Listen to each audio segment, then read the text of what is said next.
In relation to Sony, we got more news about their storage expansion.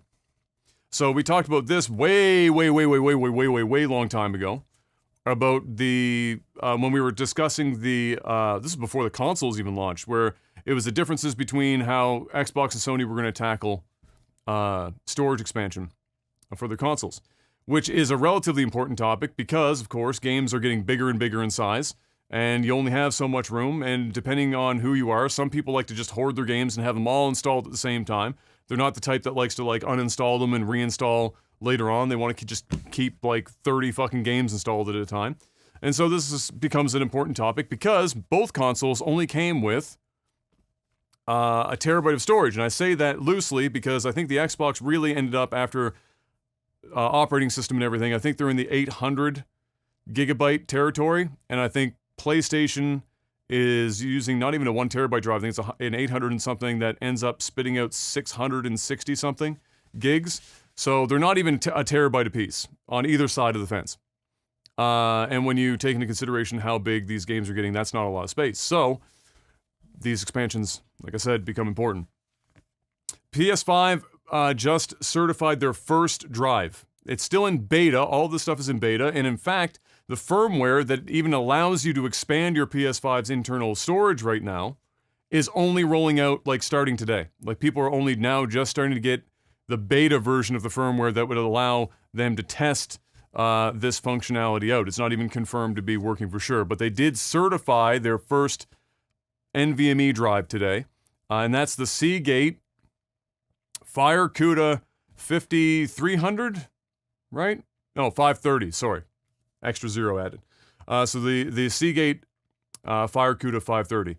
I think it has like a max speed of,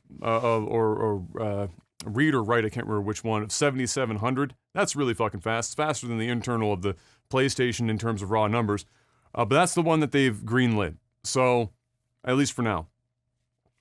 They did also put the other specs up for what you need the drive to be able to do to even have a hope for it to do what it has to do for the PS5, but we'll get to that in a second. So for this one, that is certified, and it's the only one thus far, because again, we're still in early days here. They've got, what, 4 flavors here of drive size. You get a 500 gig, a 1 terabyte, a 2 terabyte, and a 4 terabyte. The 500 gig on its own, more or less like we just discussed it, having 600 and something gigs in console, you're basically doubling your console space just at 500 gig. So that's not the worst idea. It's 149 US. That's pretty reasonable for doubling your storage capacity. So that's not too bad. After that, it starts to just kind of go to the moon. So at 1 terabyte, you're looking at $254.99. Again, this is all US pricing. 2 terabyte, $514. And I suspect most people are going to want to either do 1 or 2 terabyte. That's probably the size that a lot of people are going to be searching for.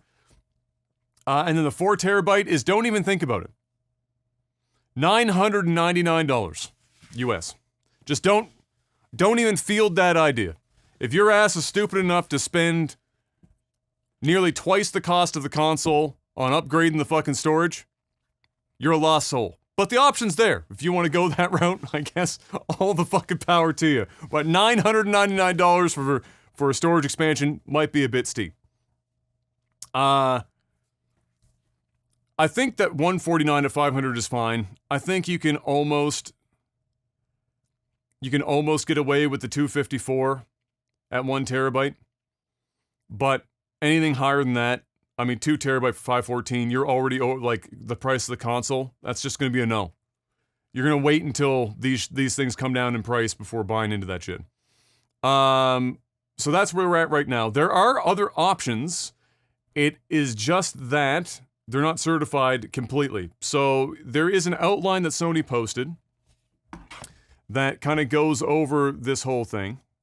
Where's my cursor? There it is. So I'll just read some of this out, and then you'll get an idea of what you're looking at. And again, this is for beta testing purposes only. So really, if you're doing this, be mindful until this is like completely launched. So it's a PCIe Gen 4 X4 M2 NVMe SSD is the type of drive that you're going to be buying. It's 250 to 4 terabyte is the capacity that the PlayStation 5 will recognize. You can't go any lower, you can't go any higher than that at this time. Using an M2 SSD with your PS5 console requires effective heat dissipation with a cooling structure, such as a heatsink. You can attach one to your M2 SSD yourself, either in a single-sided format or double-sided format. There are also M2 SSDs that have cooling structures, such as heat sinks, built in. So that's an important piece there because, NVMEs do run a little on the hot side, and you'll lose performance like anything if it heats up too much.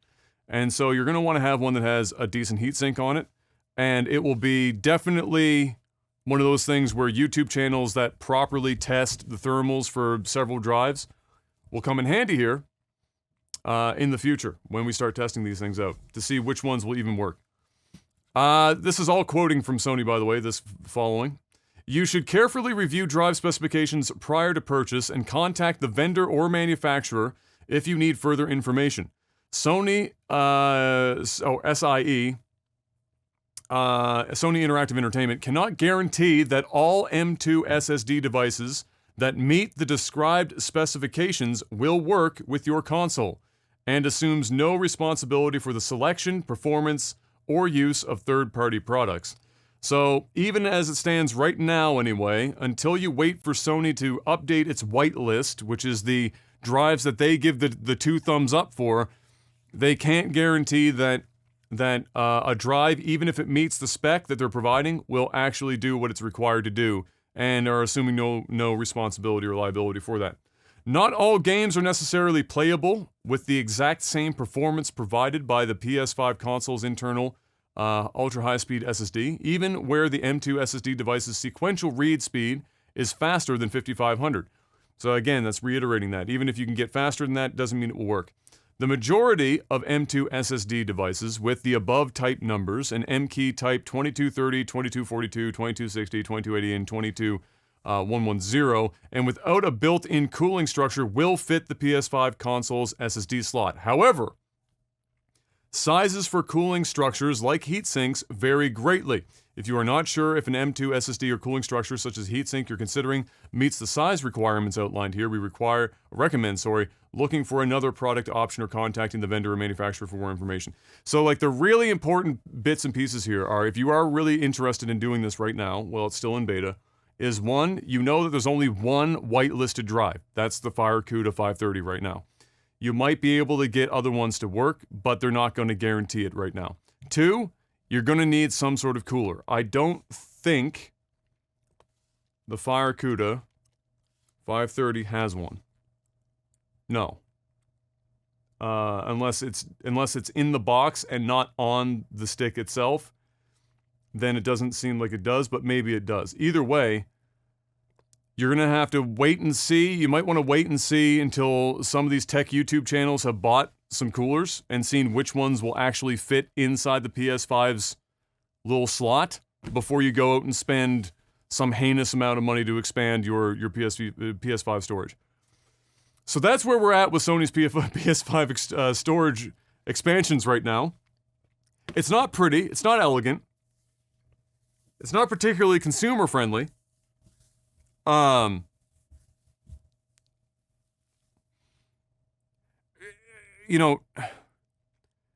say this, and I'll ask Jeff what his thoughts are on this. The reality is that the actual installation of the drive is not particularly difficult. You're taking the back plate off the console, and there's a door to unscrew, and there's one other screw. You slot the drive in, you screw the thing in, you reverse the process. That's not probably the biggest hurdle here. The biggest hurdle that Sony's going to probably face is people buying or choosing the wrong drive and trying to install this drive that doesn't meet the spec or just doesn't work, and then coming to Sony instead of going to, well, because that's where they're going to go, because they're going to. So how do you remedy that? Well, the consumer ultimately ends up relying on hoping that Sony's whitelist is really easily available and easy to use as a reference point for buying a drive. And a cooler. They're going to want to have a whitelist for coolers too that fit. If they do that, then that takes out a lot of the guesswork and that makes the process substantially easier. Otherwise, tech YouTube channels are going to be doing a shitload of heavy lifting here. It will be people Googling their fucking brains out. If you're not somebody who is comfortable, like if you listen to that and you didn't understand half the words in that fucking, like those 3 paragraphs, then you're probably somebody who's going to rely heavily on a YouTube video that's showing you how to do it and talking to you about which products are available at the time that they release that video and which coolers will work. So is it the end of the world? No. Could it be easier? Probably. Yeah, probably. But it's just kind of where we're at. So what do you think about this now that we have like what this is shaping up to be? So we weren't sure when it first launched. We had an idea, but now we're actually getting to the nuts and bolts of it. What do you think about this storage upgrade process for PS5, Mr. Black? Bro. If I didn't lose you only halfway into that description. You lost me 10% of I got 10% of the way in and zoned the fuck out. I'm going to be honest with you. My fuxometer for hardware talk on a PlayStation 5 is -4. I don't care about any of this. And I hate to be that guy that just says I don't care because I'm trying to care just for like entertainment purposes here. Well, that's why I'm asking you. Well, that's why I don't want you to give me a technical response. What I mean is like just as a consumer that's going to owns a PS5, if you run out of room and you're looking for more, what do you think of this process, as a solution? Just as a regular consumer, because you're not like the ultra hardcore. I'm not gonna run out of room, and I'd be hard pressed that from the 5,000 maybe people that see this podcast, that 10 of them are actually gonna run out of space on their hard drive, and this will even be on 600 gigs with today's games. I mean, I don't know, bro. I mean, I don't know. A lot of games are like the AAA games are like 80 to 100 gigs these days. Yeah, I don't know, man. It just doesn't apply to me. So like I think it's just all overpriced. I think I don't know. I don't even know if it's as complicated as you're making it seem. Like I'm just so zoned out that it's just like at this point, if you need more storage and you just want to install games, I guess spend $500 million to have your games installed on your console. I don't know. I don't know. I don't know what else to say. Okay, all right. I am never going to buy a hard drive for my console ever, never. So, and I would never spend $1,000. I would never spend $500 on a hard drive for my $500 console. It ain't happening. So if you were to, where's your cutoff point? So let's say in the future you own like more than 4 games on a console and you need the space. Where's your price? $0. Zero. I'm not spending more money. If I want more space, I'm gonna delete things on my console. That's just it. I'm never going to spend more. This doesn't apply to me. I don't have like oh man, dude, I'm telling you right now, if the 4 terabyte hard drive was $99, I wouldn't buy it. Not because it's cheap. I'll never use it ever. So it just doesn't apply to me. Whether it's $5,000 or $4.99, I'm not buying it. That's fair. That's fair. And that's more or less probably where I'm at too, because I don't tend to sit on a lot of games. Like if I'm done them, I tend to just uninstall them, with few exceptions.